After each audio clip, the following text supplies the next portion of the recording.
Mauna, mirisi mga babae. Kaysa unang panahon, pili ni mo ang gwapo pero di ay tapulan.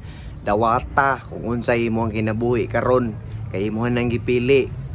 Kung namili unta kag pangit, wala kay problema. Kugihan na, wa pa jud kay karibal. Ang gipili nimo basta manggwapuha. O di, kung siya problema ana ron, kay gwapo man. Magtinapula na, kay gwapo gud siya.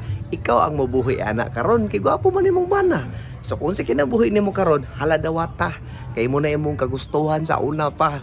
Ayo pagsiglangi-langi diha nga, wa man ko tagay sa akong bana og pampagwapa, wa man ko tagbais sa akong bana og pang shopping og unsa pa. Alangan unsa may hatag ana nga construction worker lang man na imong bana. Gwapo lagi na, pero ang trabaho ana dili man na maayo sahod nga dako jud kayo. Unang ayaw pamugos kung unsa ray mahatag si imong bana. Kunaw na permente, imo nang choice, kabalo ka. So dapat ang imong gibuhat ayaw kunaw na nga gwapo. Ang unaw-unaon nimo dapat kabalo unsay future or nagunahuna ba na imong bana sa inyong future. Kay karong panahon na mga kaulala, wala na gyud, lisod na kaayo mangita og lalaki nga gwapo tas kaugihan.